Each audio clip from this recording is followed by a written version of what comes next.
السلام عليكم، ازيكم؟ عاملين ايه؟ يا رب تكونوا بخير. النهارده انا جايلكم فيديو جديد. حطي لايك واشتركي معايا في القناه لو انتي لسه مش مشتركه، ويلا بينا نبدا الفيديو.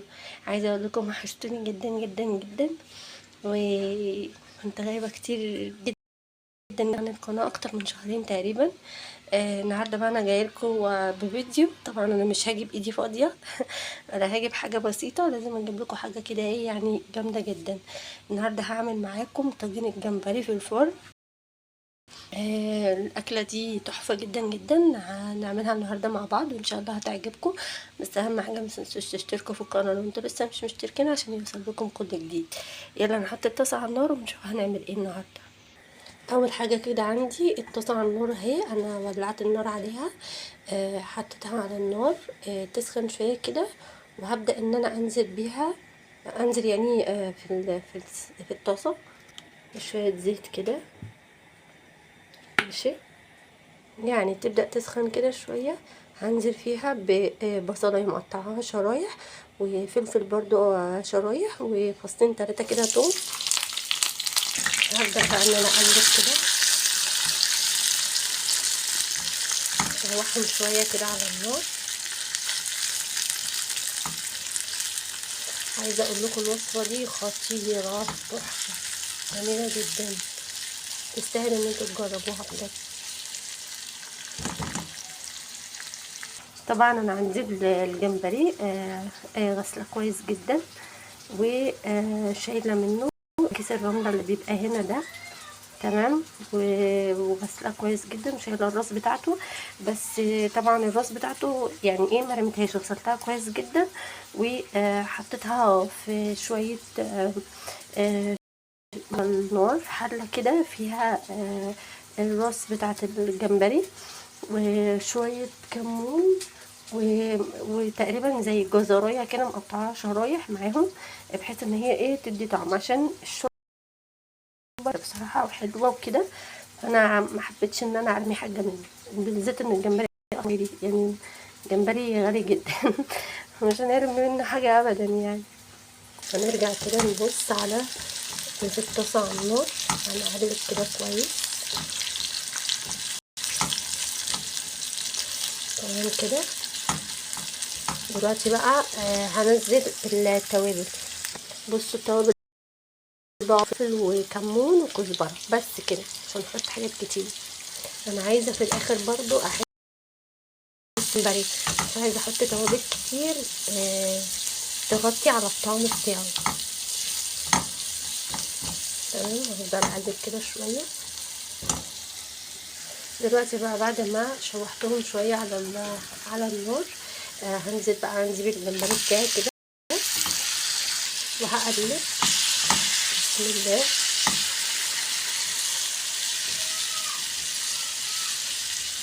اديله تشويحه كده مع الحاجات اللي حطيتها دي كلها.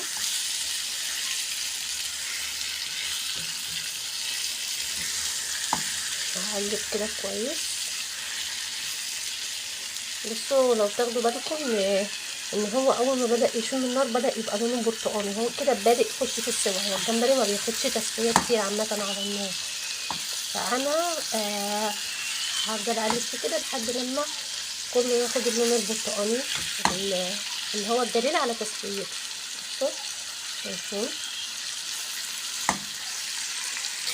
بصوا بقى اما بدأ كده يخش في السوا، هنزل عليه بتقريبا كوبايتين طماطم، عصير طماطم يعني كده، وهديه تقليبه كده مع بعض دي بالراحه، بس لان انا كان هيتدلق مني دلوقتي.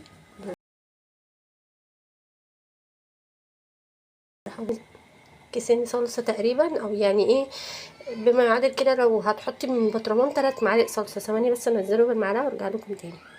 بعد بقى ما نزلته كده، هبدأ بقى ان انا ايه اقلب كده تقليبه حلوه عشان الصلصه تتوزع عليه كله. تمام كده.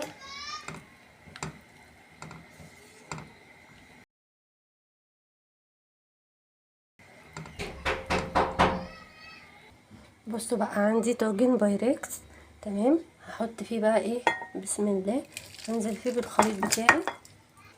اهو بعد ما غرفته في الطاجن. دلوقتي بقى هعمل ايه؟ هو الاول خد غلوتين كده في الطاسه، وبعدين يعني بدأ يخش في التسبيك كده، في تسبيك الطماطم. فانا رحت ده مدخلاه في الطاجن زي ما انتم شايفين كده، وبعدين هحطه في فرن البوتاجاز.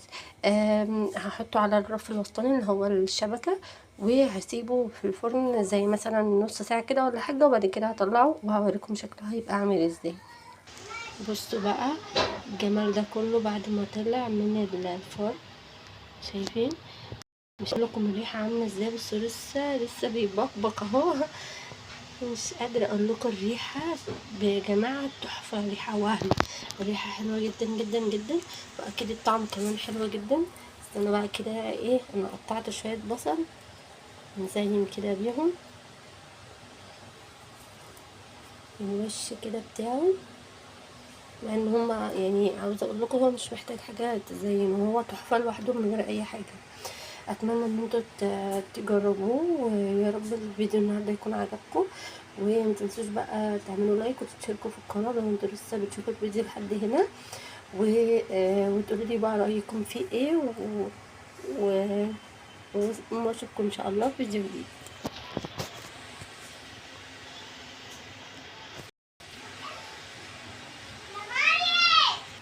وهذه كمان الشوربه اللي عملناها من الراس بتاع الجمبري.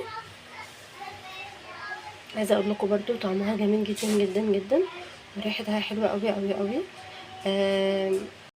يعني تحفه، تقدروا تاكلوهم مع رز بشعريه او رز بالبصل. هيبقى طعمهم حلو جدا جدا، وممكن برضو رز صياديه. اتمنى بقى ان الوصفتين النهارده يكونوا عجبكم جدا، وان شاء الله نشوفكم في فيديو جديد.